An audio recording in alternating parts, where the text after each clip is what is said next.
You're working 14 hours a day at the El Paso Fire Department. The car you're driving is old and broken down. The air conditioning in your patrol car runs intermittently. And every night you sit here drinking what's called coffee, watching the gang's armored SUVs, worth hundreds of thousands of dollars, across the border. We have military weapons, private interests, and lawyers on call 24/7.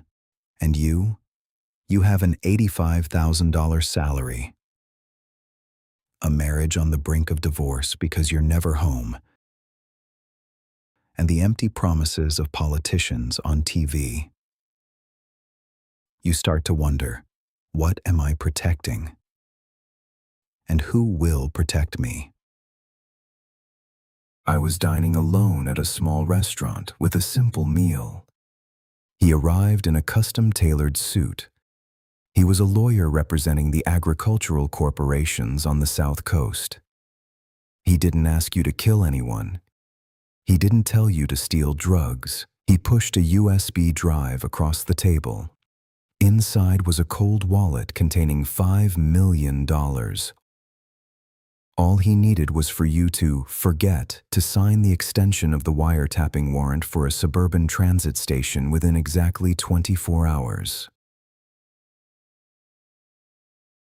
Just a familiar formality, a paperwork oversight. You convince yourself, even if you sign the warrant, they will still transport the goods through another route. The only difference is that the $5 million could pay off your daughter's college debt. You took your hand off the mouse. You let the wiretapping warrant expire. That night, 3 tons of cocaine crossed the border without a single police siren sounding. The next morning, you woke up, looked in the mirror, and waited for the guilt to overwhelm you. You waited for the sky to fall, but nothing happened. The sun still rose. The coffee was still bitter. Only, your cryptocurrency account just received an amount equal to 5 years of your youth spent selling your life to the government. You realize the cruelest truth. The system didn't care. The system was just a blind machine. Everything became an ecosystem. You were no longer a police officer, you were a data broker. The gangs didn't need you to fire your guns, they bought your head. You sold them the flight schedules of patrol helicopters. You removed trucks carrying goods from the automated identification system. In return, the gangs paid you cash through shell companies in the Cayman Islands. You deceived yourself into thinking you were taxing them, that you were just a smart person who knew how to survive in a war that was destined to fail 40 years ago. But the devil always demands payment. The gangs needed a safe route to move the biggest shipment of the decade.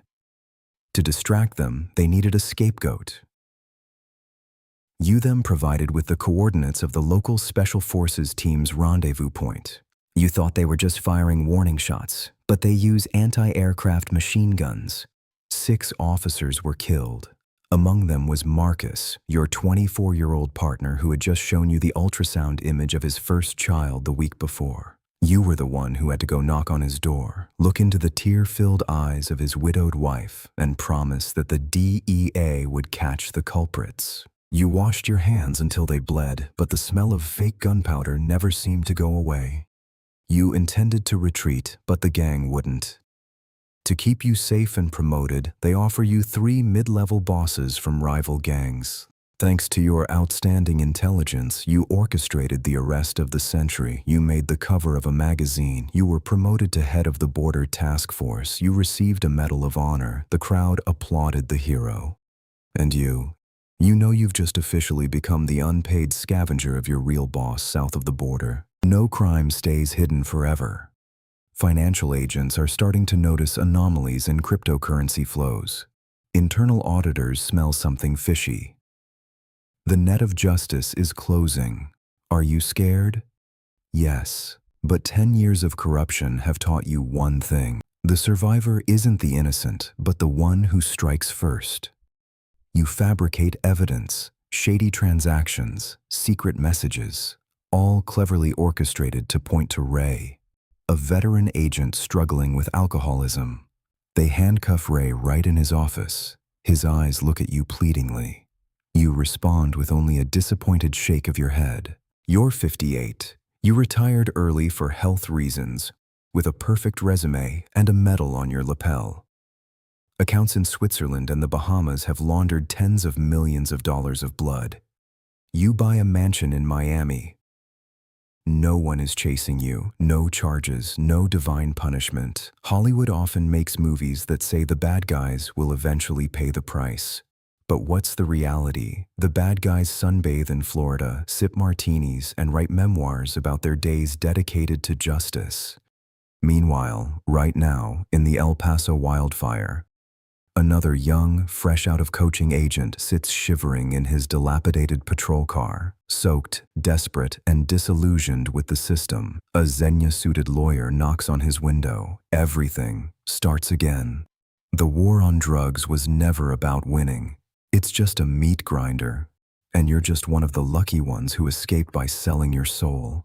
Don't forget to subscribe and share this video. Thank you for listening.